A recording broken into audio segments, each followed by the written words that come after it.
ये वीडियो देखने से पहले हमारे चैनल को सब्सक्राइब करें, लाइक करें और शेयर करें। नमस्कार दोस्तों, मैं भाटी सर पुनः उपस्थित हूँ अपने शिक्षा मनोविज्ञान के टॉपिक को लेकर के।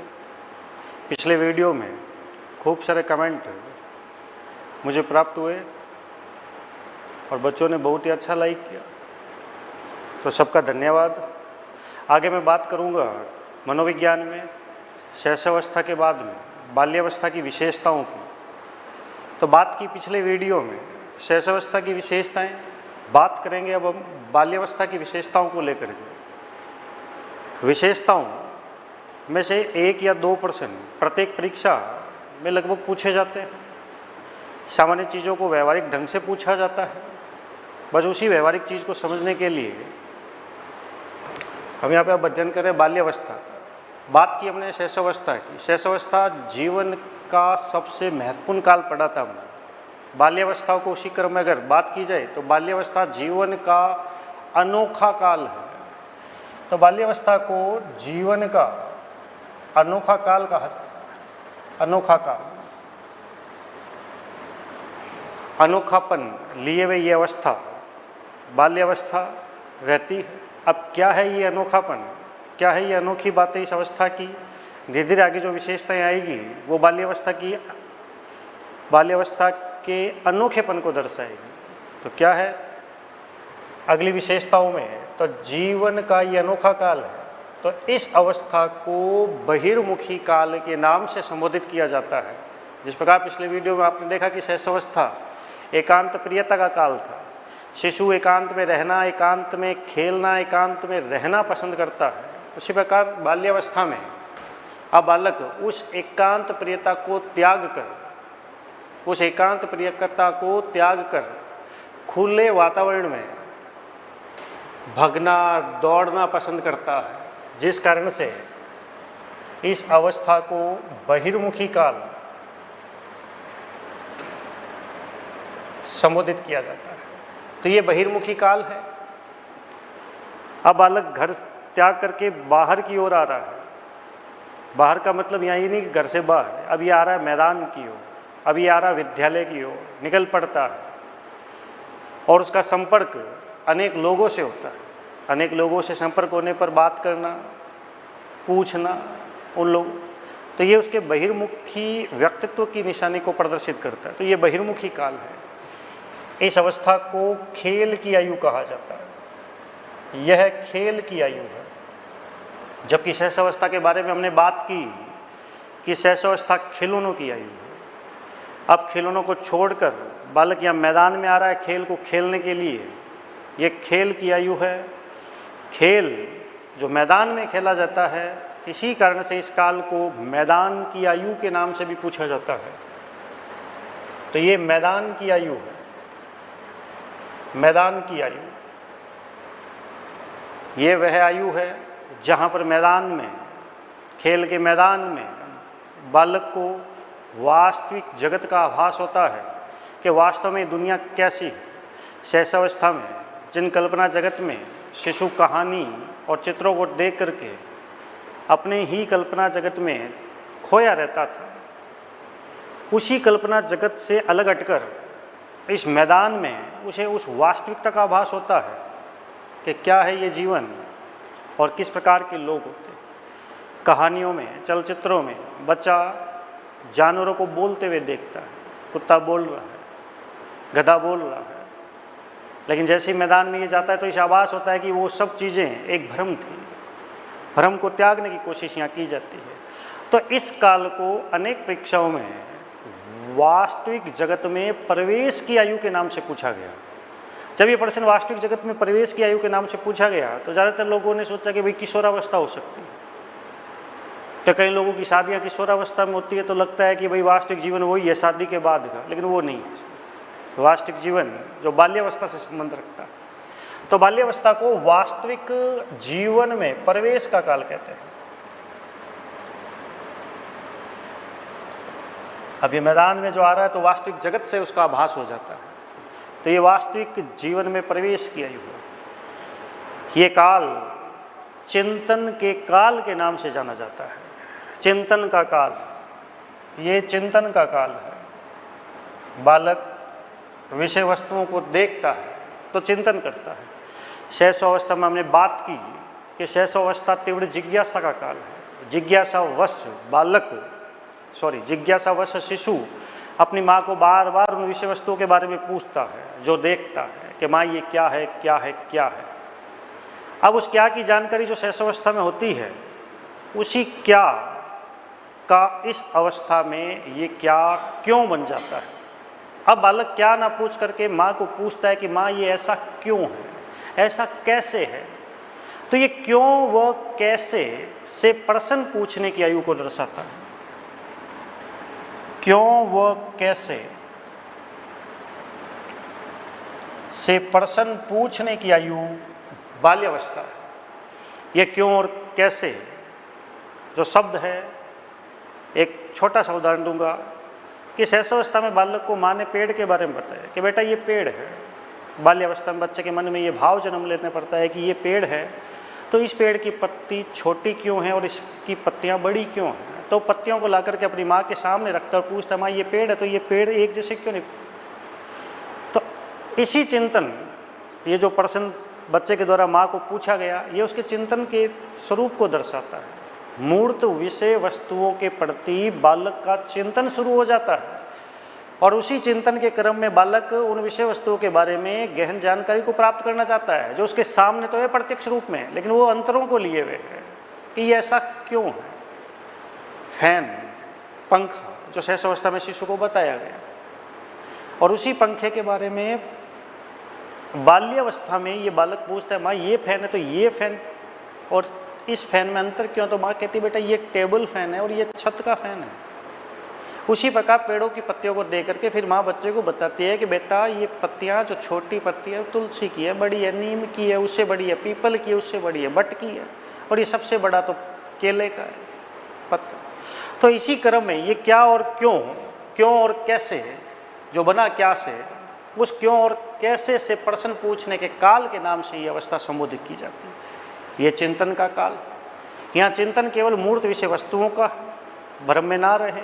अमूर्त चिंतन अभी शुरू नहीं हुआ है उतना, लेकिन मूर्त विषय वस्तु को देख करके उसके बारे में जानने की इच्छा ये उसके अमूर्त चिंतन को भी कहीं कहीं दिखाती है, प्रदर्शित करती है। बच्चा पंखे को जब चलता हुआ देखता है तो सोचता है कि इसके अंदर ऐसा क्या है जो उसे चला रहा है, तो पूछता है इसके अंदर ऐसा क्या है। तो ये क्या, ये क्यों, ये कैसे, ये एक प्रकार का ऐसा शब्द जो खोज को प्रदर्शित करता है। तो इस काल को खोज की आयु के नाम से भी पूछा जाता है। ये खोज की आयु है, खोज की आयु। ये खोज, इसकी डिस्कवरी एज के नाम से भी पूछा गया, जानने को। तो खोज की आयु के नाम से ये पूछी जाती है। और खोज की तो यही है, खोज के साथ साथ ये मौज की भी आयु है। जिस प्रकार से ऊपर हमने देखा ये खेल की आयु, तो ये खोज की आयु, ये मौज की आयु है। इस अवस्था में शारीरिक विकास उस समय के लिए धीमा पड़ जाता है। बात की पिछली अवस्था में, शैशवावस्था में तीव्र शारीरिक और मानसिक विकास प्रदर्शित होता है, जबकि इस अवस्था में मानसिक विकास और शारीरिक विकास कुछ समय के लिए थम सा जाता है, रुक सा जाता है, गति धीमी हो जाती है, लेकिन पूर्णतः समाप्त नहीं होता। ये अंदर ही अंदर चलता रहता है, जो प्रदर्शित नहीं होता, दिखाई नहीं देता। बच्चा में जो लंबाई को प्राप्त करता है बाल्यावस्था में, कई साल तक, लगभग 3 या 4 साल तक हमें उतना ही दिखाई देता है। और माँ बाप है, पड़ोसी ये लगभग ये सोचते हैं कि भाई इसकी लंबाई क्यों नहीं बढ़ रही है। शैशवावस्था में जब वो 1 साल का जब बच्चा जन्म लेता है, हमने देखा कि भी छोटा बच्चा 1 साल के अंदर जब वो गोदी में था और गोदी से वो दौड़ने लग जाता है। 1 साल दौड़ते दौड़ते जिस प्रकार से 2 वर्ष में उसके परिवर्तन, 3 वर्ष के जो परिवर्तन दिखाई देते हैं, बहुत ही तीव्रता के साथ वो परिवर्तन शारीरिक और मानसिक परिवर्तनों को दिखाता है, लेकिन वो परिवर्तन इतने यहाँ नहीं दिखाई देते। इस अवस्था में लंबाई जो बालक की बढ़ती है वो धीरे धीरे धीमी गति से बढ़ती है, जो प्रदर्शित नहीं हो पाती एकदम से, हम जान नहीं पाते। अंदर ही अंदर जो गति होती है, वृद्धि होती है, विकास हो, वो चल रहा होता है, लेकिन धीमा होता है उसका क्रम, जो सामान्य रूप में हमें नजर नहीं आता। तो इस काल को ठहराव का काल, इस काल को स्थिरता का काल के नामों से भी पूछा जाता है। ये ठहराव की आयु है, ये स्थिरता का काल है। और इसी ठहराव और स्थिरता के कारण हम देखते हैं कि बच्चों के जब आप जन्मदिन पे जाते हैं, एक 8 साल का बच्चा है, 9 साल का बच्चा है, 10 साल का बच्चा है, तो 3 साल आप जन्मदिन पे उन पे गए तो बच्चा उतना ही आपको दिखाई देता है कि और हम भी कई बार सोचते थे भाई इसकी लंबाई नहीं बढ़ रही, जबकि आप शैशवावस्था में देखो, जब हम बच्चे शिशु के नामकरण पे जाते हैं दूसरे माह में, पहले माह में, जब भी, तो शिशु गोदी में होता है, जबकि 1 साल बाद हम उसके हैप्पी बर्थडे में जाते हैं तो वो बच्चा शिशु हमें भगता हुआ दिखाई देता है। दूसरे वर्ष में और परिवर्तन, जबकि तीसरे वर्ष में तो वो खुद गेट खोलने के लिए आ जाता है और पूछता है कैसे आए, अपना नाम भी बता देता है। इतना तीव्र परिवर्तन जो हमने देखा है गोदी का शिशु का 3 सालों में, लेकिन वो परिवर्तन यहाँ प्रदर्शित नहीं हो पाता। शिशु, ये बाल्यावस्था का बालक उतना ही हमें न प्रदर्शित होता है। और यही प्रदर्शन जो होता है ये इस कारण से होता है कि भाई ये ठहराव की और स्थिरता की आयु है, उतना परिवर्तन जो एक शैशवावस्था में था उतना परिवर्तन जो आगे किशोरावस्था में आएगा वो हमें यहाँ पे प्रदर्शित नहीं होता। तो ये ठहराव और स्थिरता का काल है, इस आयु को मिथ्या परिपक्वता का काल भी कहते हैं। मिथ्या परिपक्वता,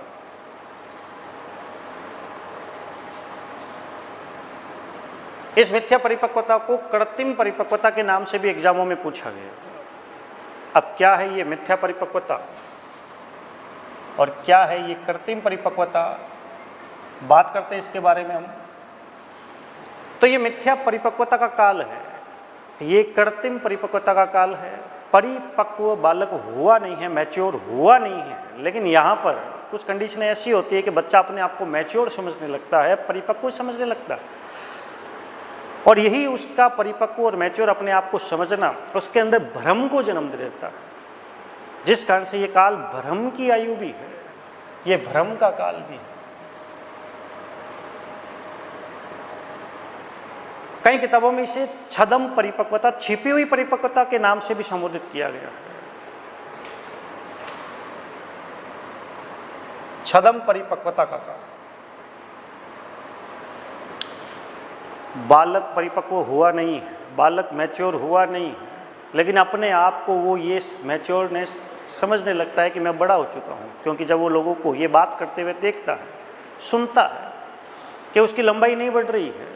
कई सालों से हम तो उसको देखते आ रहे हैं कि उसकी लंबाई नहीं बढ़ रही है, क्या ऐसी बात है जो उसकी लंबाई नहीं बढ़ पा रही है। माँ बाप कहते हैं हम तो खूब हॉर्लिक्स पिलाते हैं, बॉर्नविटा पिलाते हैं, तो भी उसकी लंबाई नहीं बढ़ पा रही। कितना ही पिलाओ साहब, चाहे हॉर्लिक्स पिलाओ चाहे बॉर्नविटा पिलाओ, ये वृद्धि और विकास का एक नियम है कि इस अवस्था में कुछ समय के लिए ठहराव आएगा और वो ठहराव इस अवस्था की निशानी को माने। लेकिन जैसी किशोरावस्था आएगी तो तुरंत प्रभाव से तीव्रता के साथ उसी लंबाई को वो प्राप्त कर लेता जितनी लंबाई उसे वंशानुक्रम और वातावरण से मिलती है, जिस वंश से वो जुड़ा हुआ है।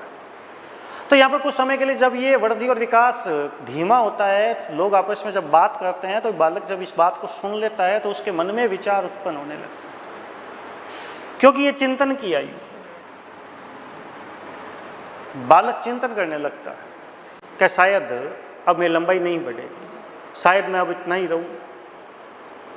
और कुछ ऐसी सामान्य बातें जो उसे भ्रमित करती है कि जैसे आपने देखा होगा बाल्यावस्था का बालक घर के सारे काम करता है, बाजार जाता है, साबुन लाता है, दूध लेके आता है, छोटी छोटी शॉपिंग है तो यही करके आ जाता है घर पे। फिर छोटे छोटे रिश्ते जो पास के मकान होते हैं, रिश्तेदारों में जाना आना, अपनी छोटी सी साइकिल लेकर निकल जाता है, रिश्तेदारों के सामान लाना पहुंचाना, ये सब चीज़ों को करता है। अब जब ये छोटे छोटे कार्य कर रहा है तो इसको ये लगने लगता है कि मैं वो कार्य कर रहा हूँ जो बड़े लोगों को करना चाहिए, इसका मतलब मैं बड़ा हो चुका हूँ। और यही चिंतन करते करते ये रात को जब सोचता है तो सोचते सोचते जब उसको नींद आती है और नींद आने के बाद जब वो सुबह उठता है और उठ करके जब तैयार होकर के स्कूल जाता है तो स्कूल के बाहर जाकर के ये सोचता है कि राजकीय माध्यमिक विद्यालय, और उसके साथ ही जब उसको कहते हैं चलो स्कूल के अंदर, तो वो सोचता है वो तो बड़ा हो चुका है, उसका विद्यालय में क्या काम, विद्यालय छोटे बच्चों के लिए। तो अपने साथियों कहते भाई तुम जाओ, तुम तो छोटे छोटे हो और मैं तो पूरा बड़ा हो चुका, जो काम घर में पापा को करने चाहिए, माँ को करने चाहिए, वो काम तो कौन कर रहा है, मैं कर रहा हूँ। और इसी कारण से क्या होता है कि बालक का विद्यालय से मोह खत्म होने लगता है। एक तो मोह स्कूल का वातावरण ही खत्म कर देता होगा, जिन बच्चों को पीटा मारा जाता है, और दूसरा मोह ये अवस्था है वो खत्म करती। तो बालक विद्यालय ना जाकर के इधर उधर भटकने लग जाता है। आपको पार्कों में मैं कहते ये ट्रेड फेयरों में घूमता हुआ ये बालक दिखेगा बैग लेकर के स्कूल के टाइम, और घूमते घूमते घूमते जैसे स्कूल का टाइम समाप्त होता है अपने घर की ओर रवाना हो जाएगा और एग्जैक्ट टाइम पर अपने घर आ जाता है। तो लगभग इसी क्रम में जब ये बालक का व्यवहार जो स्कूल ना जाकर के भटकने का प्रदर्शित होता है, इसी को ही एग्जामों में कई बार 1-2 बार प्रश्नों के तौर पे पूछा गया कि भटकने की आयु कौन सी है, भटकने का काल कौन सा है। आरपीएससी आरटेट में भी राजस्थान के पेपरों में भी ये पूछा गया था एक बार कि निरुद्देश्य भ्रमण का काल कौन सा है, बाल्यावस्था।